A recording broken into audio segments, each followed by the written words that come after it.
William, what are you doing here? I was heading over to Sandtrap to see the big boss man. I'm afraid he's not there anymore. Someone kidnapped him. Motherfucker, what? I think it has something to do with these audio files that we have been collecting. Oh, you mean like the one in Betsy? What is a Betsy? Betsy is my motherfucking ghost. Well, you should play the file. Sure thing, motherfucker. Motherfucking Betsy. It doesn't matter who's lying, or who you think is lying. The Master Chief saved the world, and you managed to what? Stir up a couple nuts and get some idiots to call you up?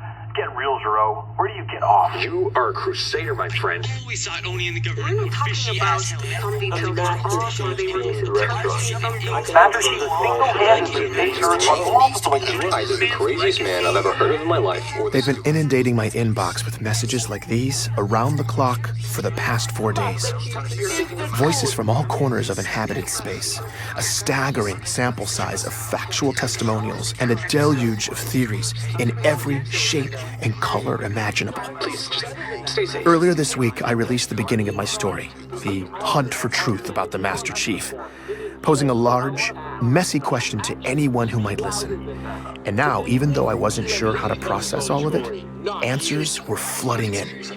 I suddenly had direct access to a hive mind that spanned the galaxy, and it was buzzing loud. Great work on the show. It's a sick pantomime. This has to stop. Before that, though, it had been quiet. Holding myself up at my place as I got the episodes ready, I only talked to 2 people. Petra called to make sure I'd made it back from ONI in one piece, and I called Ray about the fiasco on my flight. He said he'd start digging into Walker's identity. I didn't tell either of them about my plan. No one knew. After blowing past my deadline to turn in all the files to my employer, I'd been ducking calls from Sully's office, buying time to finish up. Right before I uploaded the story, I was still confident ONI had no idea what was about to happen, when I got one final message from Michael Sullivan himself. Ben, so, we missed that deadline. Higher-ups weren't happy, you know. They do call them deadlines for a reason, that kind of thing. I told them, Ben understands how deadlines work. Said you were having a little personal problem. I managed to convince them to extend the deadline until tomorrow. One-time deal. You know, it really seems like the story's at a critical juncture right now, and depending on what happens next, I think some big things could be on the horizon for you. I'm excited. Anyway, just checking in one last time. I hope you're doing well, buddy. Talk soon. All the thoughts I'd been avoiding, the possibilities of how ONI would deal with this, started creeping up my throat, but I pushed them down. I took all of that extremely sensitive government property, audio that had been narrated with my perspective instead of propaganda, and I uploaded it all onto the open network. Sully's office stopped calling. I hadn't heard a familiar voice since. Sitting here, listening to all these messages pour in, I was feeling alone, intermittently terrified, and absolutely thrilled. I'd gone through door number 2, and now I needed to make the most of it. Keep up the good work. I support you.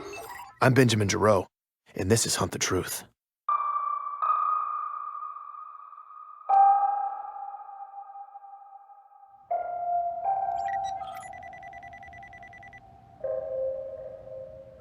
You call the chief a traitor? You're the traitor, you mouthy pig. Do the galaxy a favor. Sign off for good, strip naked, and jettison your treasonous ass out into space. Journalists. Oh, I bloody hate journalists. It was fascinating, and often bewildering, to listen to everyone's theories on the truth. But I've been way more excited to use all this feedback to figure out the facts, this rat's nest I'd been left with. Message after message confirmed what Ellie had said. Every outer colonist who'd heard this story seemed to agree. There were no insurrectionist abductions in John's city. There was no boxing on John's planet. And yes, glassed planets have bad records. Taken together, all these messages were starting to give me a clearer picture. Between the witnesses I'd been provided and all the central government records, one thing was clear. ONI was telling an elaborate lie. But why? To cover up what? Listeners had clearly drawn the outlines of this fiction, but the most resonant takeaway from all those messages was something else. A strong indictment of one person. The only person who placed John alive in Elysium from the ages of 6 to 13. Dion, the boxing coach? He's a liar. He's a liar. I didn't even know what boxing was until I moved off-world. Ellie had been right again. There was absolutely no boxing on Eridanus 2. And if Dion's whole story was fake, and you took it with Gabriella's story, what was the ONI lie? No one has disputed the first 6 years of the Chief's life yet. So the question I'm left with is, what really happened to this young man between the ages of 6 and his first day of boot camp at 16? It was something that ONI wanted to conceal. And I had no idea where to start. John was something else. I was struck by something, though. If Dion's entire story had been discredited, that would make him not only a liar, but a terrifyingly good one. I went back and listened to the recordings. I'd been so convinced by his emotion at the time, he had moved me. Even more strangely, now that I knew he wasn't making a single true statement as I listened to him talk, I still found myself believing that he believed what he was saying. It was chilling. Who the hell was this man? And then I heard from others who claimed they knew him. Is that old man that owned Gubby's and knew Jay? I used to get drunk all the time in front of that place. That guy's crazy. Dude, Gubby's! That's my cousin's old boxing coach, man! That man was an institution in our neighborhood. But then you're up there blasting the guy like you and that Ellie. So what? His story doesn't make sense. You gotta be like 85 years old by now. Feel good about yourself, jackass. Was Dion telling some version of the truth? Had ONI actually gotten a vulnerable man to tell all these lies? And not just tell them, but believe them. Convince him that a fake story about his own life was real? No matter what, though, Dion had been completely discredited, and my understanding of the Master Chief's origin story was now in shambles. Maybe if I focused on the lies, I could find the truth. So I was putting all my faith in Ray. Thankfully, he was already making his way to my place. While I waited for him, I was trying to figure out how the cover-up had come to be. And I'd stumbled on some theories. Ray, it's great to see you. Thanks for coming. By the time Ray got there, I was pretty worked up. I asked him to hold off on his updates about Walker until I could get him up to speed. I really wanted him to vet what I'd been working on. Listening back now, I realized I didn't even give Ray a chance to talk. I guess after isolating myself for the past several days, I'd let my manners slip. You are the best. You are the best, man. Have a seat, okay? Do you need help? Ray was trying to figure out where to sit. Apparently, I let my housekeeping slide a bit, too. Okay, let me just... Okay, this doesn't need to be here. Now, simple question. What do I know about the Chief's origin story? Ben. It's this. Only 2 sources put him alive in Elysium between the ages of 6 and his enlistment at 16. They are Dion and Gabriella Dvorak. Dion's been completely discredited. And Gabriella's story requires a rebel labor camp in Elysium City that never existed. So the most convincing thing we've heard about John's childhood is that he died at 6. That's when I hit Ray with my theories about who John could be, why the stories didn't line up. I'd even reverse-engineered my own version of an ONI cover-up, and I hit every last detail. And you control the journalist. So even if there was a loose thread, no one you'd ever hire would have the slightest idea how to find it in the outer colonies. In retrospect, they weren't good theories. They had a lot of valid pieces, sure, but they were mostly unprovable. And by sharing them with Ray, I was only adding more confusion to the mix. Ray was extraordinarily patient with me, sitting there, listening. It all brought me to one crucial, completely unreasonable research request, at which point Ray looked like he'd been hit by a tornado. Would it be possible to access the Master Chief's genetic profile and John's parents' genetic profiles for medical records and compare the two, without drawing suspicion? What? Ben, I'm sorry, man, but I really can't help you anymore. What? Why? I just came over to give you this information. Walker totally checks out. Full military records. His enlistment puts him on reach for boot camp at the same time as John. It all checks out. Gabriella, too. But no, see, but they're lying. I mean, everything with Walker on the flight? He's not who he says he is. You heard it, Ray. And Gabriella's been completely invalidated by tons of independent actual people who actually live on Elysium. I mean... Even if that's true, someone has covered up those tracks. I was unable to discredit their identities. Okay, fine. But what about Dion? All the messages, people who knew him? Ray, the real guy. ONI must have completely preyed on some poor senior citizen, and I mean... No, Ben. Wait, what is that? There was a noise coming from just outside my door. Ray turned pale. My heart started pounding. I think somebody's out there. Ray was completely frozen. I had no idea what to do. I was debating between turning off the lights and hiding or jumping from the bedroom window, and we ran out of time. Oh, You whoa, wait. line, Ben. No, wait, Petra! You didn't think I'd find out, huh? Petra! You recorded me? What? When I was helping you? God, you squirmy bastard!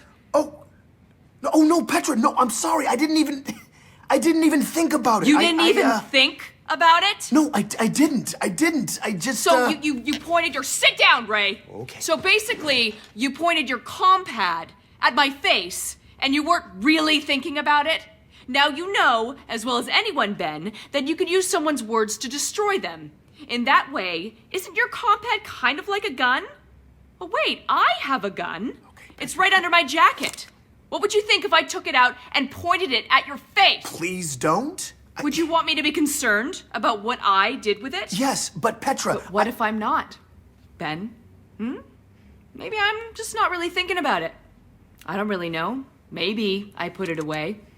Or maybe I'll upload an incriminating recording to the galaxy! I'm sorry, okay? I'm sorry. And let me guess. You're recording right now too, aren't you? Yes, but... You little... Whoa. Seriously, Ben? Yes, what do you want me to do? Not record us? Erase what you have? Okay, but I need it for the story. I should actually kill him. Oh, come on, Petra, don't be dramatic. Here's the deal, Ben. I'm gonna leave your house now, and I'm gonna go home. My gun will stay holstered, but I always have it. And if I ever see your face again, I will immediately shoot part of it off. Got it? Petra, I'm sorry, okay? I never should have done that. It was stupid. And you're right, I didn't have the right to record you without asking. I never should have kept either of you in the dark like that. I know. No, Ben, you don't know. You have no idea. You don't see how much of a massive liability you are to every other human being around you. God, I told you this already. You're sloppy. Look, I realize I'm a little out of my depth here with a lot of the technical stuff, but Ray takes care of that part. Nope, no, I don't. And Mashak told me how to secure my lines. I've got it covered. Ben, Mashak is probably listening to us on your compad right now. No, he's not. Mashak, are you there? Hi, guys. See? Unbelievable. Mashak, how long have you been listening? Oh, I just hacked in a few weeks ago, so I could probably secure the line for you. You do it so wrong, and I just kind of left it open. Well, that's comforting. Well, at least we're all here now. We're all here? What do you think this is, Ben? Is it summer camp or something? No, but we're... Ben, this is real life. And you're poking the hive. I'm leaving. Yeah, me too. No, wait a minute. You guys, wait. What else have you been doing that I don't know about, Mashak? Oh, just little stuff mostly. Rerouted some rogue monitoring bots, scrambled some drone surveillance, just little stuff. Oh, I also crossed some flight itineraries so you'd run into that Walker guy, You did that? Wait, hold on. You hacked into Oni and overrode one of their travel protocols? Yep. Oh, Mashak, you're a beast! Seriously? But you're a nudge guy. That's active intervention. Why'd you do it? Well, I was contacted last week by someone about this whole thing, but before I told you about it, I wanted to set up you and Walker so you could see Oni panic, so you'd have a choice. A choice? Well, I have some professional standards, man. I can't just refer anybody. I have a reputation to maintain. Who contacted you? This Contra I've been hearing about for a while, but never spoken to.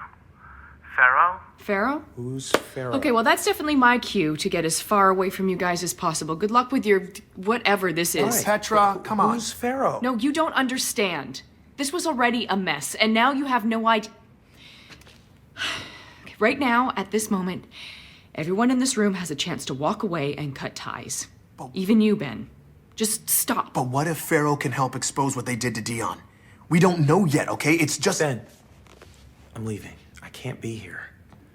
But Look, I never finished telling you. I looked into Dion, too. And? Who's Dion? The first guy I interviewed. Sully sent me to him, and everything he said was wrong.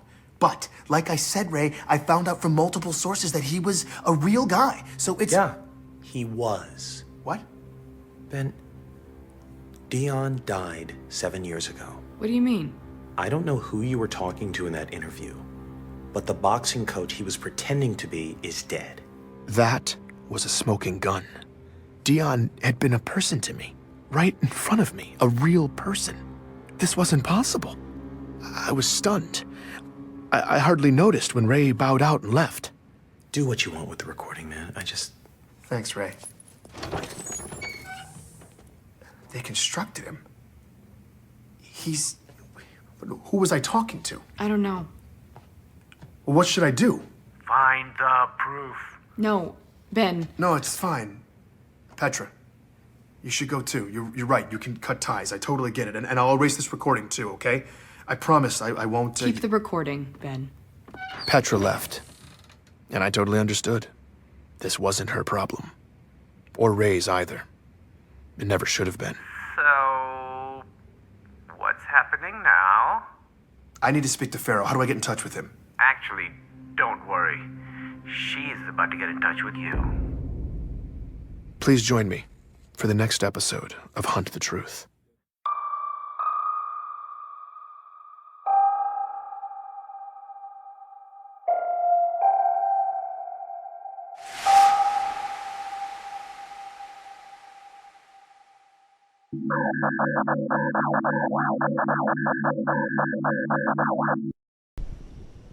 We better get the move on. The bus could be in real trouble. You come with me. Ah, motherfucker!